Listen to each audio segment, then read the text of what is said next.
Holiday ആണെങ്കിലും മിക്ക ഹോളിഡേയ്സിലും ഞങ്ങൾക്ക് ഈവനിംഗ് ഒക്കെ ആകുമ്പോഴേക്കും നെക്സ്റ്റ് ഡേയിലേക്കുള്ള അല്ലെങ്കിൽ നെക്സ്റ്റ് വീക്കിലേക്കുള്ള ചില പ്ലാനിങ്ങുകളൊക്കെ ഞങ്ങൾ തുടങ്ങാറുണ്ട്. ഈവനിങ് ആയപ്പോൾ ജസ്റ്റ് ഒന്ന് പുറത്ത് പോയിട്ടുണ്ടായിരുന്നു. അപ്പോൾ പുറത്ത് പോകുന്നതിന് മുൻപ് പുതുതായിട്ട് ഡെലിവറി വന്ന ഒരു ബാഗിൻ്റെ സിബൊക്കെ ഒന്ന് ചെക്ക് ചെയ്യുന്നുണ്ടായിരുന്നു. എന്തെങ്കിലും പ്രശ്നമുണ്ടോ, വർക്ക് ചെയ്യുന്നുണ്ടോ എന്നൊക്കെ. തിരിച്ചു പോയി വന്നപ്പോഴേക്കും ഡിന്നറൊക്കെ കഴിച്ചു. ഡിന്നർ കഴിച്ച് കഴിഞ്ഞിട്ട് നാളത്തേക്കുള്ള ദോശ ബാറ്റർ റെഡിയാക്കാനുണ്ടായിരുന്നു. അപ്പോൾ അത് ഗ്രൈൻഡ് ചെയ്ത് വെച്ചിട്ടുണ്ടായിരുന്നു. അപ്പോൾ അടുത്ത ഒരു പരിപാടി എന്ന് പറഞ്ഞാൽ റിച്ചുവിൻ്റെ ടൈം ടേബിൾ അവൻ തന്നെ എടുത്ത് വെക്കുക. സബ്ജക്റ്റ് ഒക്കെ ചെക്ക് ചെയ്യും. ചിലപ്പോൾ അവൻ തന്നെ സബ്ജക്റ്റ് ചെക്ക് ചെയ്യും. അതിനനുസരിച്ച് വേണ്ട ബുക്ക് ഞാൻ എടുത്ത് വെക്കും. ചില ദിവസം ഇതിന്റെ റിവേഴ്സ് ആയിരിക്കും നടക്കുക. ഇതൊരു റുട്ടീനാണ്. ഇനി അച്ഛന്റെ കുറച്ച് ചെറിയ ഡ്യൂട്ടീസ് ഉണ്ട്. അപ്പോൾ അവനെ ബ്രഷ് ചെയ്യിക്കുന്നത് അച്ഛനാണ്. മിക്കവാറും രണ്ടാളും തമ്മിൽ അടിയാവാറാണ് പതിവ്. ഇപ്പോൾ വീഡിയോ എടുക്കുന്നുണ്ടെന്ന് പറഞ്ഞതുകൊണ്ട് നല്ല കുട്ടിയായിട്ട് നിന്നു കൊടുക്കുന്നതാണ്. ഫേവറേറ്റ് ടൈമാണ് ഇനി അടുത്തത്. അതാണ് ഞങ്ങളെ സ്റ്റോറി ടൈം. അവൻ തന്നെ ചിലപ്പോൾ ഏതെങ്കിലും ഒരു സ്റ്റോറി ബുക്ക് എടുത്തിട്ട് വായിക്കും. ഞാൻ അടുത്തിരുന്ന് കേൾക്കും. ചിലപ്പോൾ ഞാൻ വായിക്കും, അവനത് കേട്ടോണ്ടിരിക്കും.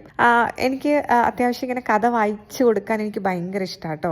മോഡുലേഷനൊക്കെ കൊടുത്തിട്ട് കഥ ഇങ്ങനെ വായിച്ചു കൊടുക്കുന്നത് എനിക്ക് കുറച്ച് ഇഷ്ടമുള്ള പരിപാടി. അപ്പോൾ അവൻ അത് കേൾക്കാനും അവന് ഇഷ്ടമാണ്. അപ്പോൾ ഇതൊക്കെയാണ് ഞങ്ങളുടെ ചെറിയ ചെറിയ ഈവനിങ് അല്ലെങ്കിൽ നൈറ്റ് റൂട്ടീൻ എന്നൊക്കെ പറയുന്നത്. പുറത്ത് ഇരുട്ട് പതുക്കെ കൂടി വരികയാണ്. ഇന്നത്തെ ദിവസത്തിന് നന്ദി പറഞ്ഞുകൊണ്ട് നാളത്തെ ദിവസത്തേക്കുള്ള ഒരുപാട് പ്രതീക്ഷകളുമായിട്ട് ഒരു ഗുഡ് നൈറ്റ്.